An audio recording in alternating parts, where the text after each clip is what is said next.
ইয়া মালিক, আমি তো শুধু পড়েছি, কিন্তু তুমি শুধু শুনোনি, তুমি উত্তর দিয়েছ। আল্লাহু আল্লাহু আল্লাহু আল্লাহ। তার নাম নাহিদা। ঢাকার এক কোচিং সেন্টারে পার্ট টাইম পড়াতো। সংসার, পড়াশোনা, দায়িত্ব সব একসাথে সামলাতে হতো। বাবা মারা গেছেন ছোটবেলায়, মা সেলাই করে সংসার চালান। জীবনের একমাত্র স্বপ্ন নিজের একটা চাকরি, যাতে মাকে আর কষ্ট পেতে না হয়। প্রতিদিন বিকেলে ক্লাস শেষ করে বাসায় ফিরে নামাজ পড়ত।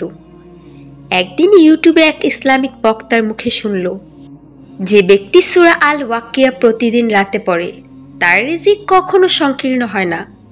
সেই দিন থেকে শুরু, প্রতিদিন রাতে যত ক্লান্তই থাকুক, যত কাজই থাকুক, নাহিদা শুধু এই এক সূরা পড়ত। কখনো ঘুমিয়ে পড়ে মাঝরাতে উঠে তবু পড়ত। 1 বছর ধরে একটাও দিন বাদ না। কিন্তু তবুও জীবনে তেমন কিছু পরিবর্তন হচ্ছিল না। সে ভাবত, হয়তো আমি ঠিকভাবে পড়তে পারি না, হয়তো আমার দোয়া কবুলের যোগ্য না। একদিন হঠাৎ কোচিং বন্ধ হয়ে গেল, চাকরি গেল, হাতে কিছুই নেই, মা অসুস্থ। নাহিদা সেদিন রাতে কেঁদে পড়ল সেজদায়। ইয়া মালিক, আমি জানি না তুমি কবে দেবে, কিন্তু আমি ছাড়ব না।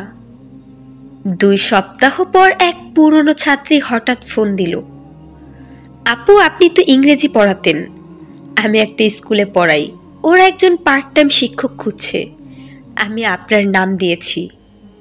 নাহিদা ইন্টারভিউতে গেল। প্রথম দিনে বোর্ড বলল, আপনি ফুল টাইম থাকলে আমরা আপনাকে স্থায়ী নিয়োগ দেব।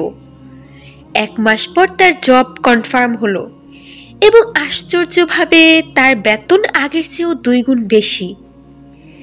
সেদিন রাতে সে যখন আবার সূরা আল ওয়াকিয়া পড়তে বসে, তার চোখ দিয়ে টুপ করে পানি পড়ল।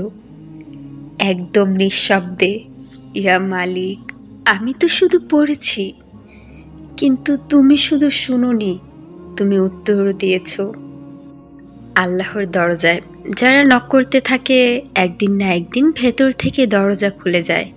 তুমি কখনো জানো না কোন দোয়া, কোন সূরা, কোন অশ্রুবিন্দু তোমার ভাগ্যের মোড় ঘুরিয়ে দেবে। সুতরাং আজ থেকেই সূরা আল ওয়াকিয়া পাঠ করা শুরু করে দাও।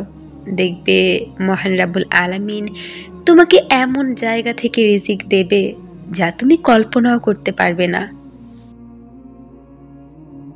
As I look to nature's beauty, dazzle them all.